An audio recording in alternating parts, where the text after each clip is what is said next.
He'll look to throw. Eluding the pressure right. And he finds a man on the crossing route. And he carries this one all the way down to the 9. A really nice gain of 25 yards. So after that big play, let's see if they can catch their defense maybe on their heels.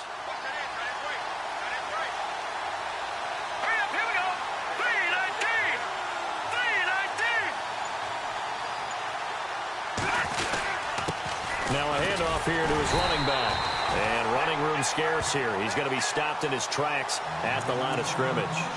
No gain on the play that time, and it sets up 2nd and goal.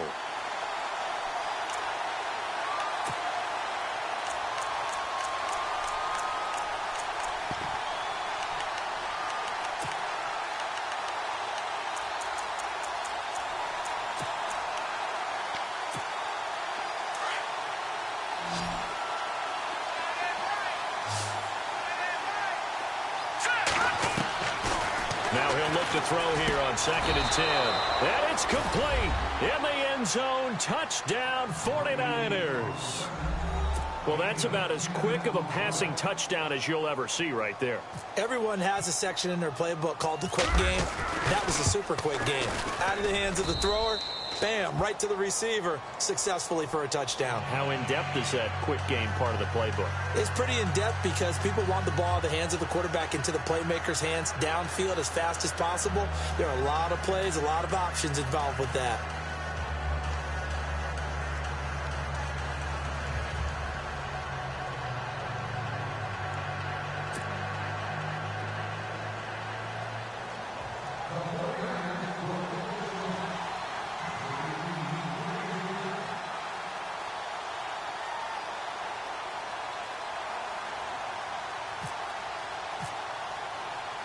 The punter Pinion now to kick this one away.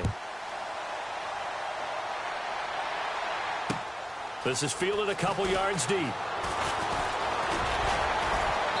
And the decision to bring it out, a good one, as he's up a yard or two shy of the 30. And now out comes Minnesota. And last time the turnover on the fumble, and they were in enemy territory, so that had to be very frustrating. Down on the scoreboard here, can't do it again. You nailed every part of what was down on the scoreboard, had a drive going, had pushed it past the 50-yard line, so they felt like they were in striking distance, and to come away with nothing, not a good feeling at all, to put it mildly. Now they can't afford to do that again. Yeah, now can they get that bad taste out of their mouth here? Now this will go for 5 up to the 33.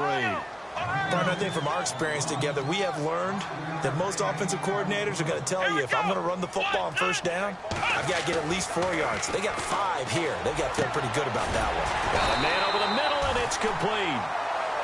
And he'll be taken down, but not before he gets into enemy territory. A good pickup there of 20 yards. And now a first down following that long gain. And no press coverage here. They are backing off in the secondary. On first down, he'll drop to throw. And it's incomplete.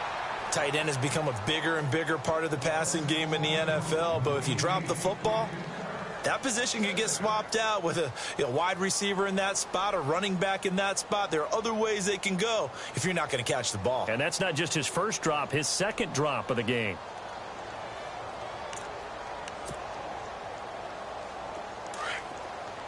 And on the outside, they're playing press coverage.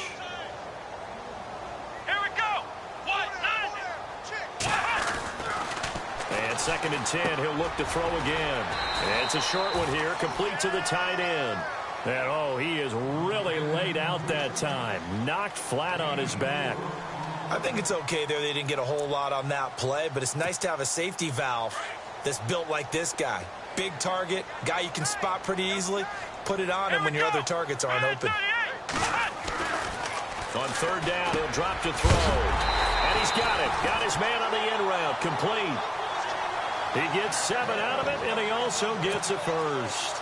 In a 2-score game, obviously, every play, every third down, like we saw there, magnified. Big pickup. It was a huge pickup. What they really want, though, is to not even get the third down. They've got to maximize time and conserve as much as possible. That good for 22 and a first down. Now that's how you start to get back in the good graces of your head coach. Remember, he fumbled on the last possession. How about the faith they showed him, giving him the ball again, and he repaid them, picking up a first down.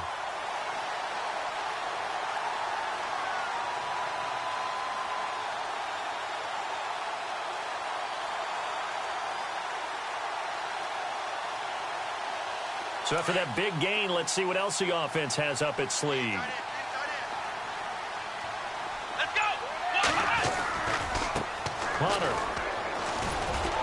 And nothing doing. He's immediately taken down at the line of scrimmage. No gain on the play. It'll be second down.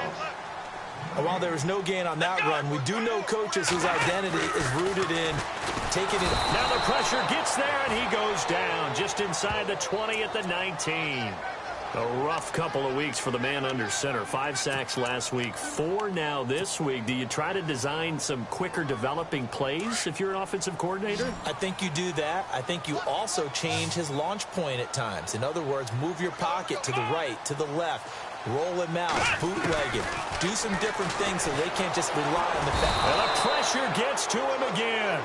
DeForest Buckner in there to get him for sack number 9 now on the year. My man, it's been a rough night for that offensive line, and it's only getting rougher. 5 sacks now that they've given up in this contest so far. It feels like the witching hour out here, doesn't it? Okay, stupid question. What's the witching hour? Yeah, the witching hour. That's when everything goes haywire late at night. And his kick is good. And that lead is back down to 9 now. So in the end, they had the ball for 10 plays, but the drive only yields 3 points. Yeah, they were able to move the football, but the defense stiffened once their backs were to the end zone, and they were able to hold them to just 3. Fielded about a yard deep. And he nearly broke that for more, but as it is, they'll start this drive at about the 37-yard line. The 49ers getting set to trot out there. And they were able to punch it in the end zone last time. They'll be looking to do that again here for the defense. Obviously, they'll be looking to stop them from punching it back in the end zone. It always is punch-counter-punch, isn't it? And which team has the advantage? Well, let's just go back. Last time on offense, they rolled downfield, got into a good rhythm. You can see a little more bounce in and out of the huddle. You can see the sideline really get into the game. So defensively, you're thinking to yourself, how do we take that away from them? How do we get the advantage back? Let's see what they come up with. I think pressure is always the first way to go. You love pressure. I love it. We'll see if they dial it up this drive. Here we go. Back that it up, Philly. Here we go. Back that it up, Philly. Here we go. 52. Set. Green, 39. Gone. On play action, they'll throw.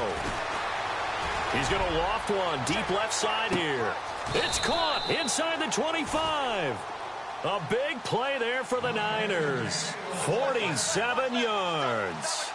He's played a great game. It continues right there, even with this lead, confident to throw the pass and have the reception made. There's no doubt who the leader of their team is there? There's no doubt who they want to ride all the way to the finish, because strategy would tell you run the football, run the clock down. Instead, they're letting him throw it because they feel that confident in what he's getting done. Let's see what the offense comes with here. 2nd and 8.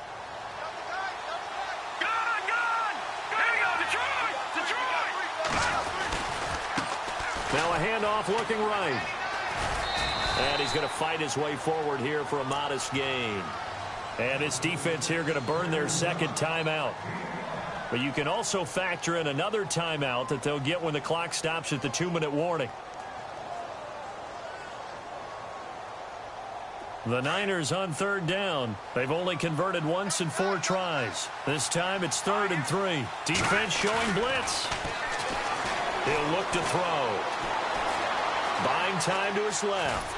He can run for it, and he will. The decision to tuck and run gets him 3, but that's not enough. Now it's 4th. Now a whistle and a timeout defensively. Trying to stop it, and they do with 2 seconds to go prior to the 2-minute warning.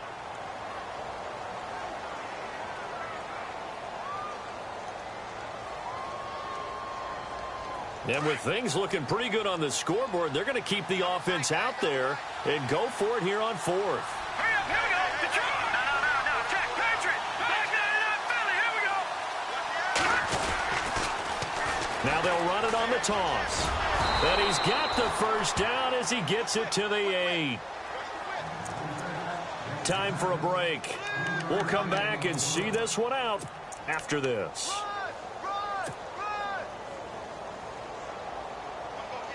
And here comes play number 6 on this drive.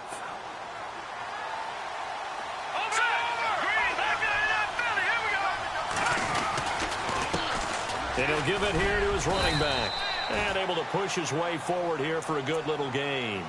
A nice pickup of 6 there to get him closer to the end zone, and it'll be 2nd and goal.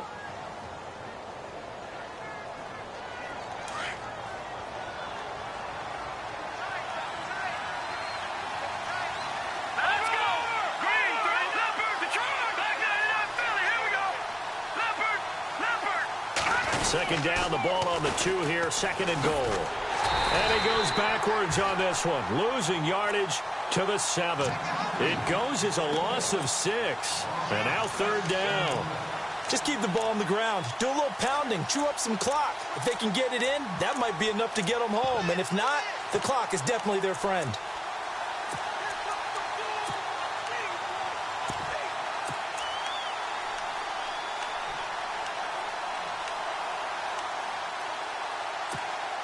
This offense so far on 3rd down, just 1 for 5 to this point. This is 3rd and goal. Detroit. They'll look to throw here. And almost intercepted. Would have been a huge pick in the end zone, but as it stands, that brings up 4th. I think he's taking an awful chance with the football right there. You've got to lead. You've got to protect it. And he's taking chances putting it out there in a little bit of jeopardy. Especially in a spot like this, 4th quarter, as you said, trying to cling to that advantage. Yeah, that one probably should have been picked, huh? I guess not content to get another 3 here late. They'll try to add 6 more as they go on 4th and goal. Now back to throw. And that is incomplete. They can't hook up here on the 4th down pass attempt, and the Vikings defense is going to get the football back. And that time they went with a fade on 4th and goal. Did not work out. Now, how do you feel about that type of a call? Because I've been with you long enough. I don't think the fade route in that situation is one of your favorites. I just think you're putting yourself into a corner. You don't have any margin for error, right? I agree with you totally. You tend to run out of real estate. You've got to make sure you run that route so well that you're allowed to fade and catch the football and come down in bounds. I think that's one of the reasons we've seen the fade stop come into play so well, because now it's a little bit more of an easy throw. Back to throw. And now look at this. Big gain, but a fumble. And now this is scooped up by the 49ers. And the return here will go to the 31-yard line. Well, that drive wasn't a case of wanting to put points on the board. It was needing to, having to, and they didn't get it done. Yeah, didn't get it done, and now you look at the situation and the point differential, 2 scores, pretty much game, set, match. How about the takeaway, though, huh? How about those defensive guys? Really nice starting field position here for the offensive unit. No. Check, Patriot. Let's go. 3-19. That one looks like he'll throw here. He's going to loft one deep left side here. That'll be incomplete as the clock will stop with 14 seconds remaining. Fair to say the secondary play, whichever side you're on, hasn't really been a glowing exhibition so far, but a nice job there to prevent a long completion. I agree with you, but at some point, someone had to make a play and try and stop this exhibition of almost speed racing that we've been watching, huh? Yeah, it has been quarterback and receiver dominated. And unable to connect. It's incomplete. And the clock stopped at 8 seconds. And that's why defenders are often frustrated offensive guys. Actually made the catch, looked good doing it, but couldn't get his feet down in order to finish off the takeaway. He's going to fire one, and he's going to take it in. Touchdown, San Francisco. So a little icing on the cake there before the clock hits all zeros. What a way to finish things off. Exactly what you want. Not much time and a touchdown to put things away. They'll stick with the passing game as he looks to throw. And this is incomplete with a clock showing just 3 seconds left. The punter Pinion now to kick this one away. This fielded a few yards into the end zone.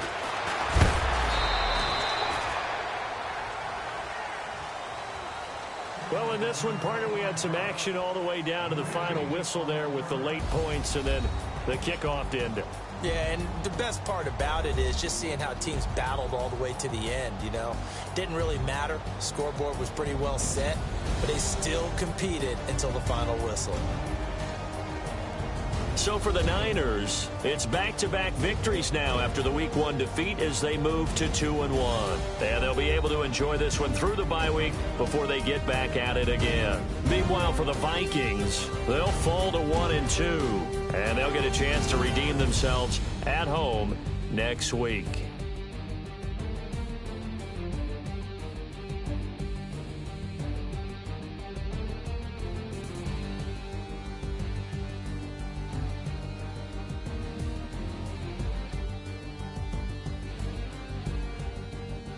So that's a wrap. For Charles Davis, I'm Brandon Gaudin, and this has been a presentation of the NFL on EA Sports. For more, check us out at easports.com.